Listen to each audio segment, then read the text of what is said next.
Passo a palavra agora, que também falará pelo requerente, pelo tempo regimental de 7 minutos e meio, pelo Conselho Federal da Ordem dos Advogados do Brasil, doutor Matheus Reis de Montenegro. Excelentíssimo senhor presidente, ministro Luiz Fux, excelentíssimo senhor ministro relator, Marco Aurélio, doutor procurador-geral da República, Augusto Aras, advogado-geral da União, ministro José Levi, senhoras ministras, senhores ministros. Prometo que serei bastante breve, sem ser repetitivo, sem repetir os colegas que me antecederam, os quais desde já parabenizo pelas brilhantes sustentações. Inicio essa sustentação, Excelência, representando aqui o Conselho Federal da OAB, com duas premissas que são muito relevantes ao presente caso. A primeira delas é que, no caso de indisponibilidade de bens, o Poder Judiciário deve ter sempre o monopólio da primeira palavra. Não há nenhuma razão para que haja indisponibilidade de qualquer bem, ferindo garantias, ferindo os direitos fundamentais do contribuinte, sem que o Poder Judiciário, agente neutro da relação jurídica, dê a primeira palavra. E o segundo ponto é que o fisco não deve, em hipótese alguma, temer o Poder Judiciário. E aqui, Excelência, gostaria de destacar que não se desconhece que o índice de recuperabilidade da dívida ativa da União é baixo. Por outro lado, a própria Procuradoria da Fazenda Nacional, ao longo dos últimos anos, vem tomando diversas medidas que auxiliam, que vem aumentando esse índice de recuperabilidade. E, dentre elas, queria destacar a transação tributária. Um novo procedimento que busca o diálogo entre o fisco e os contribuintes, que busca aumentar a arrecadação, mas, por outro lado, dando meios para que os contribuintes possam regularizar a sua dívida tributária. No presente caso, Excelência, o que ocorre é o oposto. É um artigo legal que permite que os contribuintes tenham os seus bens indisponibilizados antes da palavra do Poder Judiciário e fiquem inertes e fiquem esperando para que só no segundo momento possam, por meio da execução fiscal, buscar a liberação desses bens. Aqui tem dois pontos claros de discussão, inconstitucionalidade formal e inconstitucionalidade material, argumentos em relação aos quais reporto-me aos colegas que me antecederam, e gostaria de destacar aqui 5 argumentos trazidos pela União Federal no presente caso, e acho que é importante trazer ao conhecimento da Suprema Corte. O primeiro é que a União defende ao longo do processo que não haveria nenhuma inconstitucionalidade, porque antes da possibilidade de averbação, ou seja, da constituição definitiva do crédito tributário, haveria um processo administrativo. E neste processo administrativo, o contribuinte teria ali resguardado o direito ao contraditório e ampla defesa.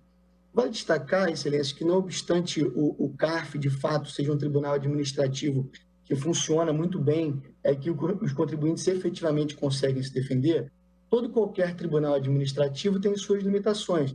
E no CARF eu destaco aqui a súmula número 2, que diz que as matérias constitucionais não podem ser apreciadas no tribunal administrativo. Esse argumento por si só deixa claro que o processo administrativo ele não garante todos os argumentos de defesa que o contribuinte pode colocar.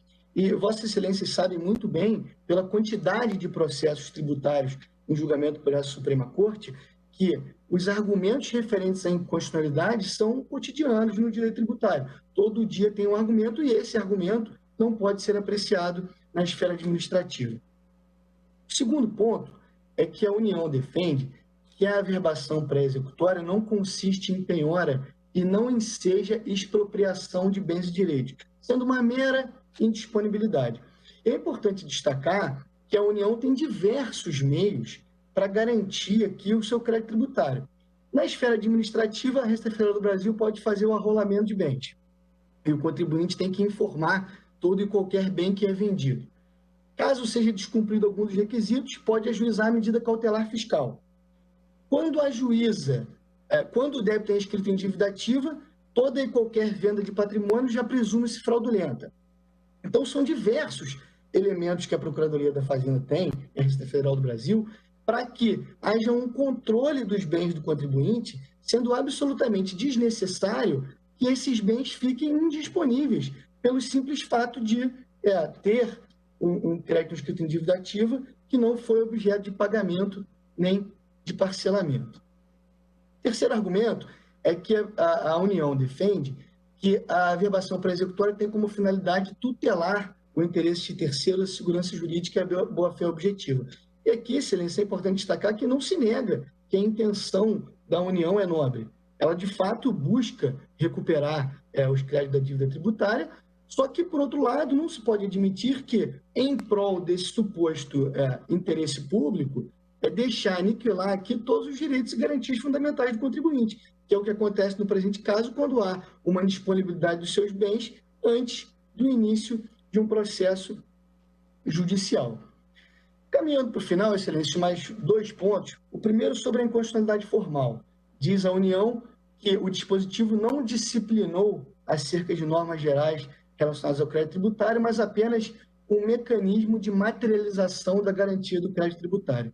E aqui é importante lembrar que, a bem da verdade, o artigo 185, qual a Fazenda alega que vai materializar com a presente regra, ele basicamente diz que, inscrito o débito em dívida ativa, toda e qualquer venda presume-se fraudulenta. Não há aqui nenhuma previsão de indisponibilidade de bens antes do ajuizamento da execução fiscal. Então, a bem da verdade, o que isso quer dizer é que esse dispositivo ele vai muito além de simplesmente materializar a garantia do crédito tributário. Ele cria novos elementos, um novo procedimento para que o contribuinte fique impedido de dispor do seu bem. O último argumento, excelência, em relação à inconstitucionalidade material, é que a União alega que, neste caso, seria um mero ato de registro que não interfere no uso e no gozo da coisa, muito menos no direito de reavê-la. Porém, o que se ignora aqui é a questão da indisponibilidade. Quando o bem está indisponível, obviamente, o contribuinte ele perde um dos direitos que são inerentes à propriedade, de usar, gozar e dispor. Aqui, usar e gozar não se discute, eles são mantidos, mas o direito de dispor fica aqui, pelo menos temporariamente, impedido por conta da aplicação desse dispositivo. Então, excelências, com essas observações, o Conselho Federal da OAB e requer o provimento da apreciação de atos constitucionais. Muito obrigado.